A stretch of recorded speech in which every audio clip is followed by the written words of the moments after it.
Fala, pessoinhas do meu coração, tudo bem? Tamo firme com a nossa playlist sobre biossegurança, certo? Espero que sim, pessoas. Se você chegou pela primeira vez aqui, essa é a nossa aula de número 3, ok? E recomendo a seguir a ordem correta, ou seja, assistir aquelas aulas anteriores, combinado? Bom, essa é a nossa terceira aula e nela vamos falar sobre as especificidades em rotina laboratorial. Iremos aqui nessa aula discorrer sobre 4 temas. Anote aí: níveis de biossegurança, simbologia aplicada, mapa de risco e biossegurança e os organismos geneticamente modificados. Beleza? Ok. Caríssimos, os laboratórios apresentam assim, ó, basicamente 4 níveis de biossegurança: NB1, NB2, NB3, NB4. Estes são níveis relacionados à classe dos agentes de riscos. Este assunto nós já comentamos, né, de forma superficial na primeira aula. E na sequência, reconhecemos aqui o que devemos fornecer um maior enfoque para vocês. Vamos recapitular aqui com o Tiltoid a definição de níveis de biossegurança. Vejam bem, nível de biossegurança é um conjunto de precauções de biocontenção necessárias para isolar agentes biológicos perigosos em um determinado ambiente, ok? Geralmente esses ambientes, laboratórios e hospitais, ok? Então vou repetir. Nível de biossegurança é um conjunto de precauções necessárias para isolar agentes biológicos perigosos. O nível de biossegurança 1, NB1, possui medidas simples ou básicas de contenção dos agentes microbianos, uma vez, pessoal, que esses agentes não oferecem risco potencial às pessoas. Lactobacilos e o próprio Bacillus subtilis, que foi falado por mim em outra aula, foram agentes da aula número 1, em que entendemos que não há risco potencial aos humanos. O primeiro, lactobacilo, então, faz parte corriqueiramente do nosso dia a dia. Está presente na biota protetora do nosso corpo. Já o segundo, o chamado Bacillus subtilis, está presente no solo agrícola. Basicamente, pessoal, não há indicações de barreiras de contenção e os laboratórios, por exemplo, não precisam estar separados dos demais ambientes. Ok, galera, vamos pausar aqui a nossa aula para definir o que é uma barreira de contenção. Ó, acompanhem comigo aqui, pessoal. Barreiras de contenção são equipamentos utilizados para minimizar o espalhamento, não sei se existe essa palavra, de determinados agentes biológicos além da área do laboratório. Ou seja, barreiras de contenção, como o próprio nome já está dizendo, são equipamentos ou técnicas utilizadas para minimizar que os agentes biológicos escapem da área laboratorial, ok?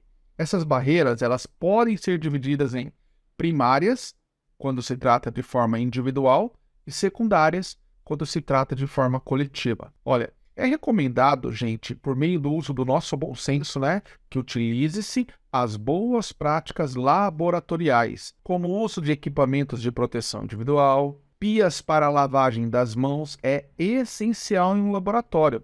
É um requisito básico, ok? Valeu, pessoal. Olha só.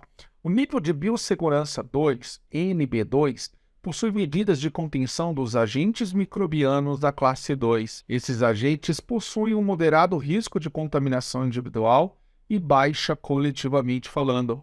A salmonela aqui é o exemplo de agente microbiano que necessita de um nível 2 de biossegurança. Olha, vejam bem, o NB2 é aplicado, por exemplo, a laboratórios de análises clínicas, de diagnósticos, a laboratórios de instituições de pesquisas, nas quais as práticas de ensino ou as práticas laboratoriais envolvem sangue humano, líquidos corporais e manuseio de tecidos corporais. Os profissionais e os alunos desses ambientes precisam de um treinamento e de preparação, ok? Então imagine, por exemplo, um curso de medicina onde existem técnicas de manipulação de peças de cadáver. A gente reconhece que os técnicos laboratoriais, quando vão se debruçar em cima desse tipo de situação, os técnicos precisam ter a segurança por trás equiparada ao que nós chamamos de nível 2, ok? Diferentemente dos laboratórios de nível 1, os laboratórios de nível 2 apresentam equipamentos de contenção específicos, como cabine de segurança biológica e autoclave. A cabine de segurança biológica ela possui um fluxo de ar com a presença do filtro EPA, High Efficiency Particulate Air, ok? Ou seja, esse filtro ele vai conter, filtrar, como o próprio nome já está dizendo, uma taxa acima de 90% dos micróbios. Então, gravem que a cabine de segurança biológica é um exemplo de uma barreira de contenção, ok? O nível de biossegurança 3, o NB3, possui medidas de contenção um pouco mais rigorosas do que quando comparado ao nível 2. Afinal de contas, os micro-organismos aqui são perigosos e pertencentes à classe de risco 3. O Clostridium botulino, causador do botulismo, e o Bacillus anthracis são alguns exemplos. A bactéria que causa tuberculose também necessita de um nível 3 de biocontenção. Eu recomendo aqui alunos e alunas, concurseiros e concurseiras a assistirem novamente à aula 1 e lembrar sobre a história dos endósporos do antrax, utilizado como arma biológica logo após a queda das Torres Gêmeas nos Estados Unidos em 2001, ok? Então, vou falar para vocês alguns exemplos de barreiras primárias e de barreiras secundárias. Então, começando pelas barreiras primárias. O uso de jaleco com uma frente inteira ou mesmo um capote, o uso de luvas ao manusear materiais e equipamentos contaminados, o uso de protetor facial, o famoso face shield, obrigatoriedade do uso das cabines de segurança biológica. Essa CBS, ou seja, cabine de segurança biológica, ela é mais tecnológica aqui para os patógenos do nível de biocontenção 3. A manipulação dos agentes microbianos ela é feita de forma isolada e por meio de braços com luvas de borrachas. Eu já vi filmes que mostram esse tipo de cabines de segurança biológica. E vocês? Barreiras secundárias. Sala biologicamente segura para a troca de roupas dos profissionais, acesso restrito, janelas lacradas e condutos de ventilação central com filtro EPA. O que eu acabei de citar aqui são exemplos de barreiras de contenção para o nível de biossegurança 3. Lembrando que os micróbios aqui, os agentes microbianos, eles apresentam-se como de classe de risco 3. E daí eu faço questão que vocês lembrem a necessidade de você ter um ambiente seguro para promover as suas trocas de roupas e também as janelas bem lacradas, condutos de ventilação central com filtro EPA, ok? Galera, deixa eu dar uma dica para você, ó. O uso dos procedimentos operacionais padrão, não sei se vocês se recordam, POP, deve ser reconhecido por todos os profissionais que manipulam esses agentes biológicos, ok? O nível de biossegurança 4, vamos para ele então, deve possuir o que há de mais tecnológico quando tratamos de contenção de agentes patogênicos de classe de risco 4. São locais com segurança máxima, são prédios que devem ser isolados dos demais setores. E esses micro-organismos, normalmente vírus, são potencialmente fatais aos profissionais envolvidos e a toda a sociedade, não é verdade? Não há vacinas aqui para esses micróbios e é necessário possuir um plano de contingência e de emergência, caso seja necessário. Nenhum material pode ser removido do laboratório a menos que tenha sido esterilizado. As pessoas autorizadas aqui devem cumprir com rigor as instruções e os procedimentos para entrada e saída do laboratório. Já os filtros EPA e os pré-filtros das cabines de segurança biológica e dos sistemas de ar devem ser removidos e acondicionados em recipientes hermeticamente fechados para subsequente descontaminação. Pessoal, se você é curioso assim como eu e deseja saber o rol de doenças cujos agentes microbianos são da classe 4, acesse o site do Ministério da Saúde. A quantidade citada de patógenos dessa classe é diversa e ampla, e neste momento vamos apenas nos concentrar no Ebola vírus como principal exemplo. Valeu? Muito bem, pessoal. Já se inscreveram nesse canal? Não se esqueça de deixar o seu like se estiver gostando do vídeo. Eu vou fazer uma pergunta e, se desejar, coloque a resposta nos comentários. Assim eu consigo saber ou mensurar se vocês estão compreendendo, ok? Deixa eu te falar uma coisa, eu vou deixar uma chave Pix aqui na descrição do vídeo. Colabora se puder, se desejar, ok? Ótimo. Agora faça a seguinte pergunta. Estou aprendendo com essa aula? Eu espero que sim, tá bom? Prosseguindo com a explicação aqui, pois o nosso tópico de agora vai falar sobre a simbologia aplicada à biossegurança. Acompanhe comigo a leitura no canto superior direito desse slide, tá? Sobre os sinais e simbologias que envolvem a biossegurança. Vamos lá? A utilização de símbolos ou sinais é um tipo de comunicação de extrema relevância que visa chamar a atenção e comunicar a existência de uma fonte de risco ou de perigo, ok? Bom, os símbolos ou sinais possuem cores específicas e é justamente a norma regulamentadora 26, a NR26, que apresenta informações relativas à sinalização de segurança do seu ambiente de trabalho. É justamente essa norma que é responsável pela identificação dos equipamentos de segurança, a delimitação de áreas, as cores sinalizadas e a identificação de tubulações de líquidos e gases. Agora vejam bem, alunos, acompanhem as cores aqui que estão na imagem. Cor vermelha. O que significa? É uma cor de proibição. Vejam bem, vou contar uma história aqui bem curtinha para vocês. Estava eu num banco Itaú da minha cidade e havia um símbolo de proibição com a cor alaranjada e o dizer proibido fumar. Bom, segundo a norma regulamentadora 26, há um equívoco na cor utilizada como sinal de proibição desse banco, né? Claro, tudo bem, gente, eu sei que há de se entender que eles acabaram usando a cor alaranjada, pois essa é a cor que faz parte da logomarca do banco citado por mim.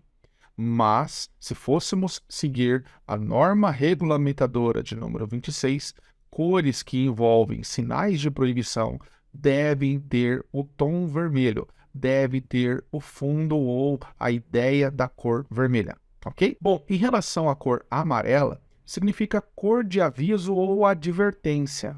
Imaginem vocês em um ambiente comercial qualquer, um centro empresarial, e uma equipe de colaboradores ali daquele local limpando o piso, tornando-o escorregadio. Lembra?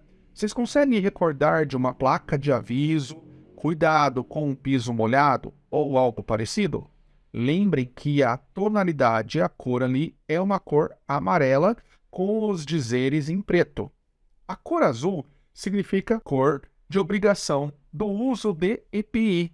Já a cor preta significa cor de situação de perigo.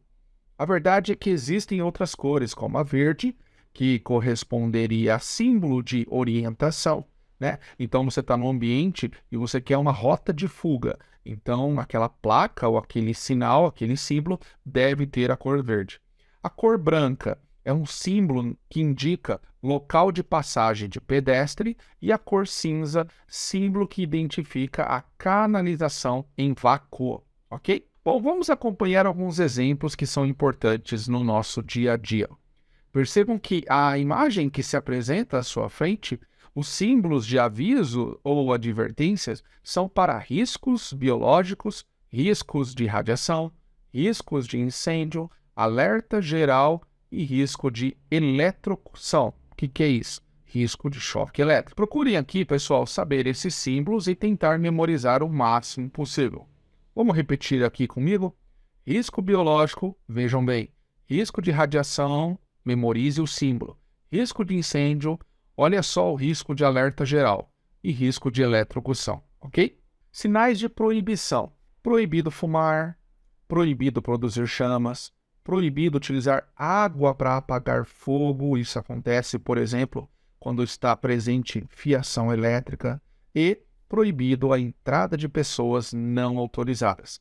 Procure sempre associar esse tipo de sinal que falei agora há pouco com os níveis de biossegurança. Tentem lembrar qual era o nível de biossegurança cujo acesso era restrita apenas às pessoas autorizadas.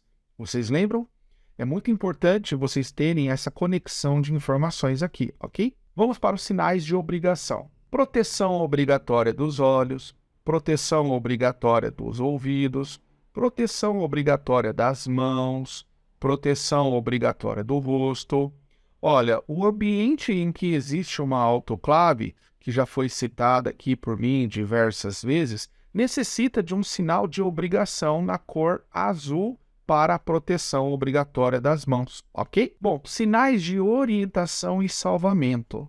Olha, saída de emergência, primeiros socorros, maca de emergência e chuveiro de emergência. Lembrem-se que o chuveiro de emergência, segundo alguns autores, poderia ser considerado um equipamento de proteção coletiva. A cor vermelha, além de ser uma cor que indica proibição, é uma cor também utilizada para identificar equipamentos de combate a incêndio. Nesta imagem aqui, pessoas, nós temos o extintor de incêndio, o telefone de emergência, o mangotinho e o abrigo de mangueira e hidrante. Vejam a definição de mangotinho que o professor aqui vai passar. Mangueira de combate de incêndio semi-rígida sem a presença de um hidrante. Vamos repetir. Mangotinho. Mangueira de combate de incêndio semi-rígida, porém sem a presença de um hidrante. Eu me lembro de alguns prédios em alguns determinados andares terem esse mangotinho, né? Que é uma mangueira semi-rígida. Muito bem, concurseiros. Na dúvida, retorne à videoaula e assista novamente, reforçando assim alguns sinais ou símbolos importantes aí que envolvem essa temática de biossegurança. Vamos falar agora de um tema importante chamado de mapa de risco. Olha, eu vou contar aqui uma história de como surgiu o mapa de risco, ok? Ele surgiu em 1967 na Itália a partir de uma vasta pesquisa sobre os diversos problemas enfrentados pelos trabalhadores. No Brasil, o mapa de risco ele foi incorporado pela norma regulamentadora de número 5, isso por volta dos anos 80, tá? E a sua elaboração passou a ser obrigatória a todas as empresas que tivessem uma CIPA, Comissão Interna de Prevenção e de Acidentes. A interpretação desse mapa de risco ela é feita por poucas pessoas: bombeiros, fiscalizadores municipais, profissionais expostos a diversos riscos devem conhecer o mapa, interpretar o mapa. Como foi informado agora há pouco por mim, a minoria populacional conseguiria de fato interpretar a informação que o mapa de risco deseja transmitir. Olha, acompanhe agora comigo a leitura no canto superior que busca definir o que é um mapa de risco. Vamos lá?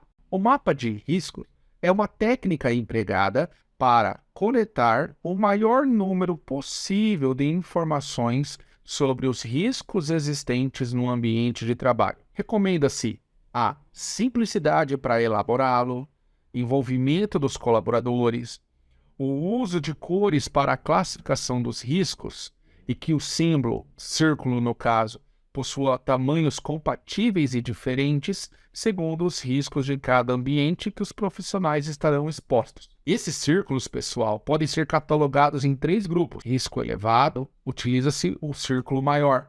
Risco moderado, utiliza-se o círculo mediano. E risco baixo ou leve, utiliza-se o círculo menor. Algumas questões pedem para que vocês saibam quantos centímetros devem ter o círculo maior, o círculo mediano e o círculo menor. Então dá uma olhada aí no slide e procure saber quais são os valores em centímetros.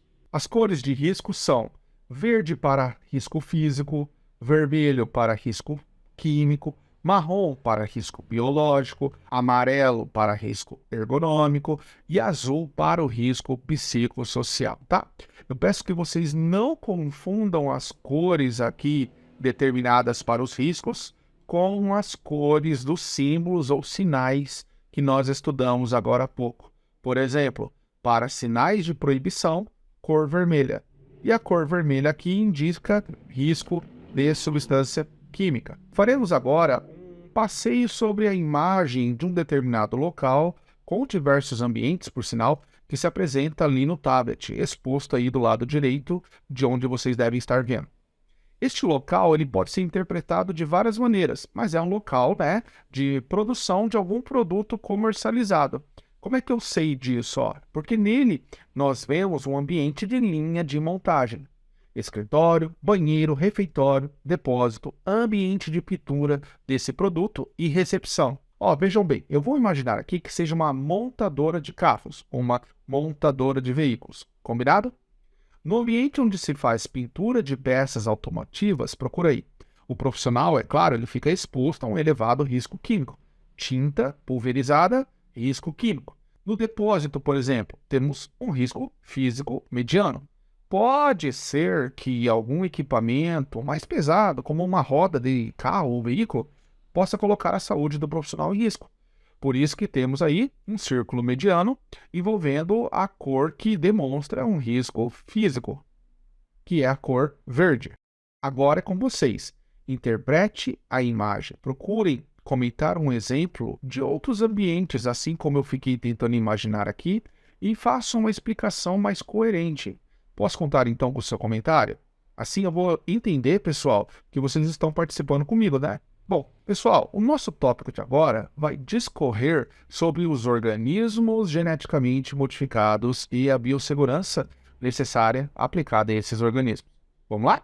Vamos começar definindo o que são organismos geneticamente modificados, ou OGMs. Organismos geneticamente modificados são aqueles cujo material genético foi alterado, ok? Simples assim, a fim de conter uma ou mais características codificadas pelo gene ou pelos genes introduzidos, modificados a partir de estudos, pesquisas da engenharia genética.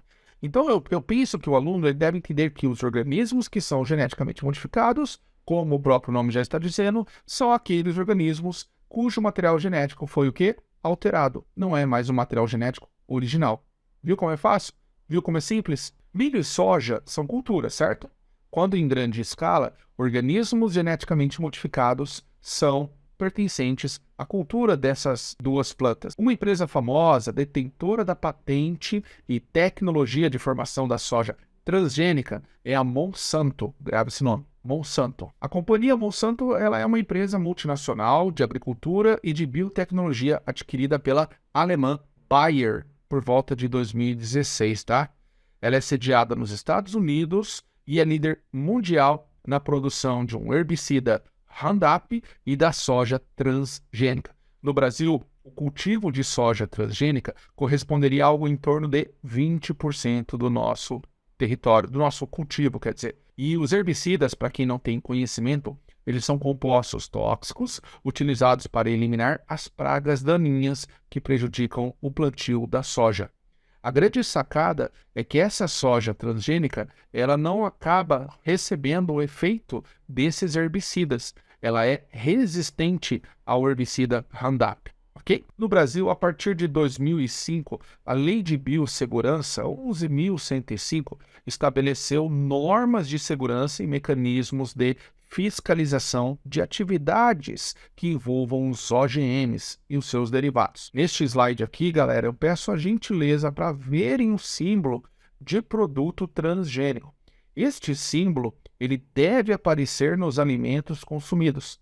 Entretanto, é importantíssimo eu falar aqui para vocês que existe um projeto de lei ainda tramitando no Congresso que institui não ser mais necessário o acréscimo desse símbolo nos alimentos transgênicos. O que vocês pensam disso, galera? Você é a favor que remova esse símbolo ou você é contra que removam esse símbolo dos alimentos? Você é a favor que esse símbolo fique nos alimentos para alertar os seus consumidores e eles terem o poder de escolha ou não? Bom, vamos continuar então aqui com essa aula, tá? Você é a favor ou contra o uso dos transgênicos? Você já tem uma opinião formada acerca disso? Você acredita que o uso de transgênicos na agricultura pode fornecer mais alimentos para a humanidade? Posso dizer que é por causa dos transgênicos que a fome do mundo poderia acabar? Então, pessoas, são muitas perguntas com algumas respostas inconclusivas. Nesta aula, eu vou relatar alguns benefícios esperados dos alimentos transgênicos e alguns supostos riscos. Vejam bem, benefícios para os OGMs: aumento da vida útil, redução do uso de produtos químicos, maior resistência às pragas, aumento na produção e rendimento, redução do uso de fertilizantes. Então, os produtos transgênicos, os organismos geneticamente modificados, eles possuem uma vida útil maior. Como eles são resistentes, podem reduzir o uso de produtos químicos. Há um aumento de produção e rendimento dessa cultura, reduz o uso de fertilizantes. Agora, quais são os riscos dos OGMs? Perda da biodiversidade local, aumento de alergias nas pessoas, aparecimento de novas doenças, insegurança devido a um curto tempo de avaliação das consequências desses produtos, desses alimentos, falta de informação nos rótulos e produtos. Entenderam, galera? Tudo bem? Se tiver alguma dúvida, escreva aí no comentário que eu faço uma explicação melhor para você. Então, pessoal, no ambiente hospitalar, a grande preocupação ela está focada nos micro-organismos resistentes aos antibióticos, em especial as bactérias. Recordam que foi citado na aula de número 1 sobre a necessidade da criação da Comissão de Controle de Infecção Hospitalar? Então, as infecções causadas pelos micro-organismos resistentes apresentam a maior preocupação devido ao reduzido arsenal terapêutico disponível para o tratamento, hein? Olha, vou contar uma historinha aqui para vocês de um colega de profissão, Ele tinha uma cárie no dente e por algum motivo ele teve a contaminação de uma bactéria resistente que adentrou o canal desse dente, caiu no sistema circulatório e provocou endocardite nele. Bom, vejam bem como é sério isso. Ele foi parar no hospital correndo risco de morte e precisaram fazer uso do antibiótico mais potente existente naquele hospital, Se eu não me engano, é conhecido por vancomicina. Esse antibiótico, ele deixa sequelas no corpo, ele possui efeitos colaterais. E depois que ele fez uso desse antibiótico e conseguiu eliminar essa bactéria altamente resistente que estava afetando o seu coração, provocando uma endocardite, ele teve o quê? Como consequência do uso desse medicamento forte, ele teve problemas renais. Então, ele teve insuficiência renal. Como consequência, ele teve que fazer hemodiálise por um tempo até que esse medicamento fosse eliminado do corpo de forma completa e depois os rins pudessem se recuperar. Levou um tempo para isso, ok? Vejamos alguns exemplos de micróbios resistentes encontrados em área de saúde.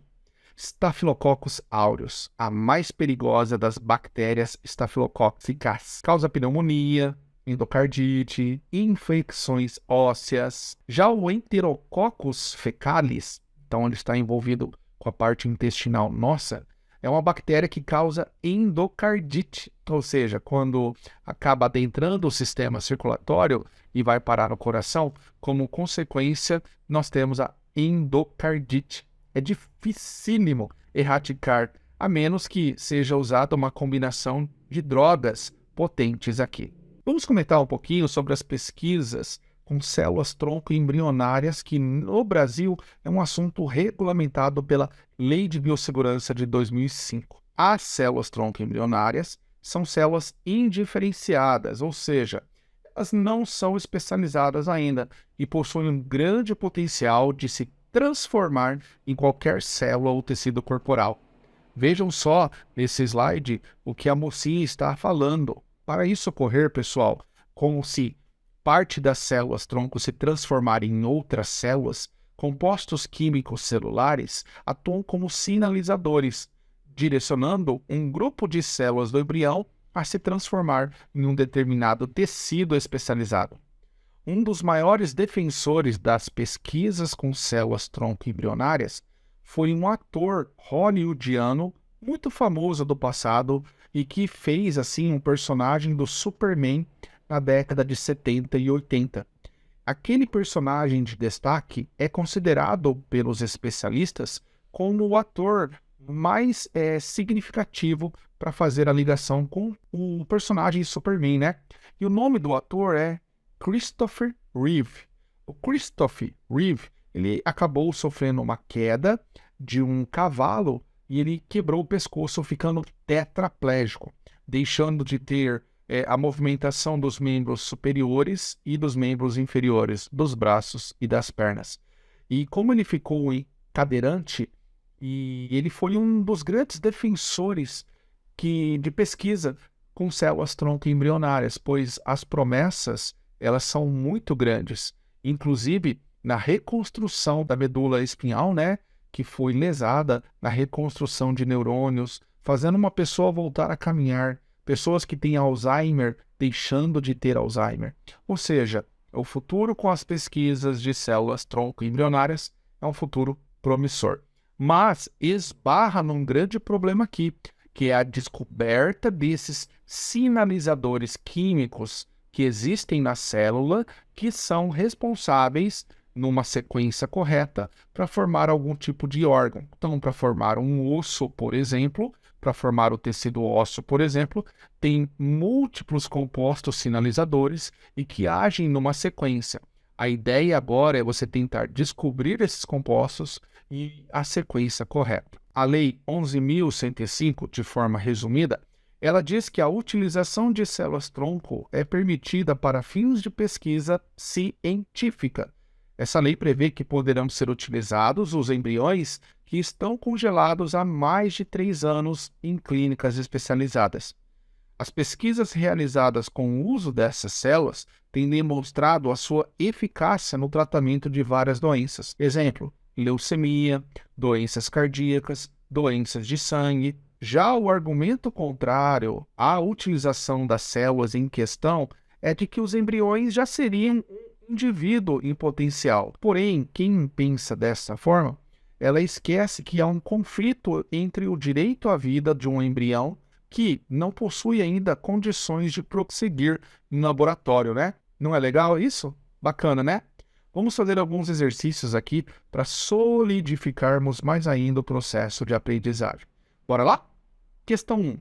Desde a sua criação, o cultivo de organismos geneticamente modificados, OGMs, provocou diversas controvérsias, resultando em posicionamentos contrários à sua utilização, cujos principais argumentos eram sobre os potenciais efeitos negativos em relação à utilização dessa tecnologia.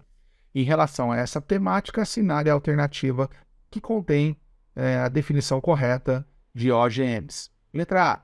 Correspondem a indivíduos híbridos resultantes da reprodução sexuada de duas espécies diferentes. Parece não ser. B. Trata-se de organismos que não apresentam modificações em suas estruturas gênicas. Não é verdade. Um organismo geneticamente modificado, ele possui sim modificações nas suas estruturas gênicas. Letra C. Organismos que tiveram genes introduzidos em seu genoma, mediante esforços da engenharia genética, mas que não apresentam características codificadas pelos genes introduzidos. Vamos pular esse item aqui.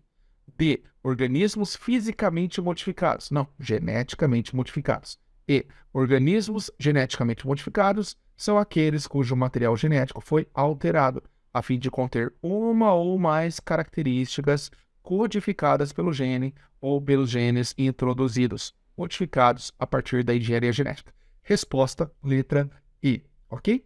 Bom, a letra C ela é falsa depois da vírgula, quando fala assim, ó, mas que não apresentam características codificadas pelos genes introduzidos. Quando ele coloca um não aqui, ele torna a alternativa C a alternativa falsa. Portanto, a alternativa correta aqui, verdadeira, é a alternativa E. Valeu? Questão 2. Durante a elaboração de mapas de risco, os riscos presentes nas áreas analisadas são representados de diferentes formas e podem ser classificados e facilmente reconhecidos em função de suas características. Com base nessa informação e no conteúdo apresentado ao longo desta unidade, analise os 2 riscos indicados e, com base na sua descrição, assinale a alternativa correspondente. 1. Círculo com 1 centímetro de diâmetro e de coloração verde. 2. Círculo com 2 centímetros de diâmetro de coloração vermelha. Vamos começar pelo verde e vermelho, né? O que é o verde? Risco físico. O que é o vermelho? Risco químico, certo? Ok? Bom, círculo de 1 centímetro, risco pequeno ou baixo.